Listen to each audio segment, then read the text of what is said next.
Hello ಎಲ್ಲರಿಗೂ ಶಿಲ್ಪಾಸ್ ಕಿಚನ್ಗೆ ಸ್ವಾಗತ. ಇವತ್ತು ನಾನು ಶಿರಾ ಮಾಡೋದನ್ನು ಹೇಳ್ತಾ ಇದ್ದೀನಿ. ನೋಡಿ, ಮೊದಲಿಗೆ ಒಂದು ಪಾತ್ರೆನ ಇಟ್ಕೊಂಡು ಅದರಲ್ಲಿ 3 ಸ್ಪೂನು ತುಪ್ಪವನ್ನು ಹಾಕ್ಕೊಳ್ಬೇಕು. ಹಾಕಿ ನಂತರ ನೋಡಿ, ನಾನು ಚಿರೋಟಿ ರವಾವನ್ನು ತಗೊಂಡಿದ್ದೇನೆ. 1 ಬಟ್ಲು ಚಿರೋಟಿ ರವಾವನ್ನು ತಗೊಂಡು ಹಾಕಿ ಚೆನ್ನಾಗಿ ಹುರ್ಕೊಳ್ಬೇಕು. ನೋಡಿ, ಇವಾಗ ಶಿರಾ ಮಾಡೋದು ತುಂಬಾ ಈಸಿ ಇದೆ, ತುಂಬಾ ಚೆನ್ನಾಗಿರುತ್ತೆ. ನೀವು ಮನೆಯಲ್ಲಿ ಯಾವಾಗಾದರೂ ಸ್ವೀಟ್ ತಿನ್ನಬೇಕು ಅನಿಸಿದರೆ ಮಾಡ್ಕೊಂಡು ತಿನ್ನಿ, ಚೆನ್ನಾಗಿರುತ್ತೆ. ಮತ್ತು ಮನೆಗೆ ಗೆಸ್ಟ್ ಬಂದಾಗ ಮಾಡಬೇಕು, ತುಂಬಾ ಚೆನ್ನಾಗಿರುತ್ತೆ, ಬೇಗನೆ ಆಗುತ್ತೆ ಶಿರಾ ಮಾಡೋದು. ನೋಡಿ, ನಾನು 1 ಬಟ್ಲು ಚಿರೋಟಿ ರವಾವನ್ನು ತಗೊಂಡು ಇವಾಗ ಚೆನ್ನಾಗಿ ಹುರಿತಾ ಇದ್ದೀನಿ. ತುಂಬಾ ಈಸಿ ಇದೆ ಶಿರಾ ಮಾಡೋದು. ಸ್ಟವ್ ಲೋ ಫ್ಲೇಮಲ್ಲೇ ಇಟ್ಕೊಂಡು ಹುರ್ಕೊಳ್ಬೇಕು. ನೋಡಿ, ಇವಾಗ ನಾನು 1 ಬೌಲು ಚಿರೋಟಿ ರವಾವನ್ನು ತಗೊಂಡಿದ್ದೀನಿ. ಅದರಲ್ಲಿ 2 ಬೌಲು ನೀರನ್ನು ಹಾಕ್ಕೊಳ್ಬೇಕು. ಹಾಕಿ ಚೆನ್ನಾಗಿ ಮಿಕ್ಸ್ ಮಾಡಿಕೊಳ್ಬೇಕು. ಎಲ್ಲ ವೀಕ್ಷಕರೇ, ನನ್ನ ಚಾನಲ್ನ ಸಬ್ಸ್ಕ್ರೈಬ್ ಮಾಡಿ. ಇವಾಗ ನೋಡಿ, ನಾನು ಚೆನ್ನಾಗಿ ಮಿಕ್ಸ್ ಮಾಡ್ತಾ ಇದ್ದೀನಿ. ನೀವು ಇದೇ ಥರ ಚೆನ್ನಾಗಿ ಮಿಕ್ಸ್ ಮಾಡಿಕೊಂಡು ಇದೇ ಥರ ಮಾಡಿಕೊಂಡು ತಿನ್ನಿ, ತುಂಬಾ ಚೆನ್ನಾಗಿರುತ್ತೆ.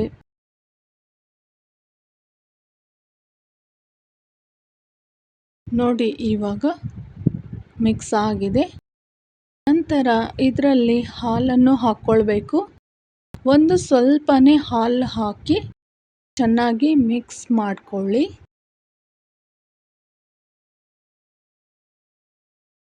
ತುಂಬ ಬೇಗನೆ ಆಗುತ್ತೆ ಶಿರಾ ಮಾಡೋದು.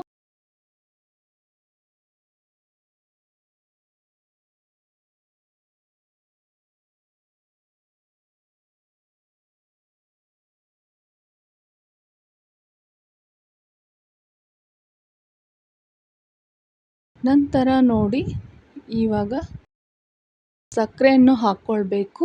ನೋಡಿ, ರವೆ ಎಷ್ಟು ಹಾಕಿದ್ದೀರಿ ಅಷ್ಟೇ ಪ್ರಮಾಣದಲ್ಲಿ ಸಕ್ಕರೆಯನ್ನು ಹಾಕ್ಕೊಳ್ಬೇಕು. ಸಮ ಪ್ರಮಾಣದಲ್ಲಿ ಸಕ್ಕರೆ ಮತ್ತು ರವೆಯನ್ನು ಹಾಕ್ಕೊಳ್ಬೇಕು.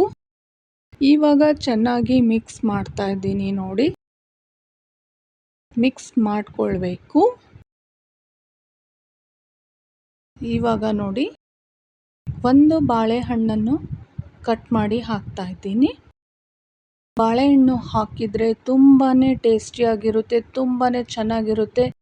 ಈ ಥರ ಒಂದ್ಸಲ ಮಾಡಿಕೊಂಡು ತಿನ್ನಿ ಶಿರಾ, ತುಂಬಾ ಚೆನ್ನಾಗಿರುತ್ತೆ. ಮತ್ತೆ ಮತ್ತೆ ಮಾಡಬೇಕು ಅನಿಸುತ್ತೆ, ಅಷ್ಟು ಚೆನ್ನಾಗಿರುತ್ತೆ, ಅಷ್ಟು ಟೇಸ್ಟಿಯಾಗಿರುತ್ತೆ.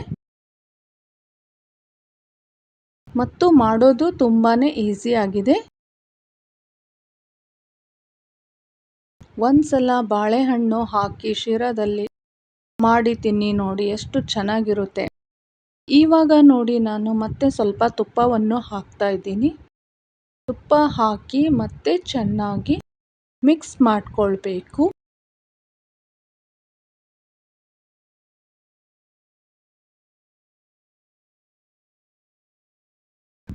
ಇವಾಗ ನೋಡಿ ಆಗಿದೆ. ನಂತರ ನೋಡಿ, ಇವಾಗ ತುಪ್ಪದಲ್ಲಿ ಡ್ರೈ ಫ್ರೂಟ್ಸನ್ನು ಫ್ರೈ ಮಾಡಿಕೊಳ್ಬೇಕು.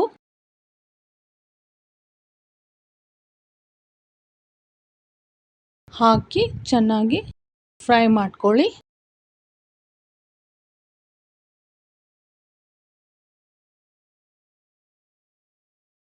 ನಂತರ ನೋಡಿ, ಇವಾಗ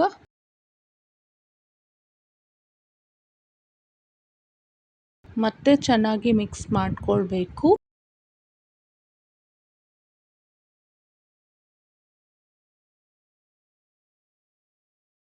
ನೋಡಿ, ನೀವು ಇದೇ ಥರ ಮಾಡಿ ತಿನ್ನಿ, ಹೇಗಿದೆ ಅಂತ ನನಗೆ ಕಮೆಂಟ್ ಮೂಲಕ ತಿಳಿಸಿ.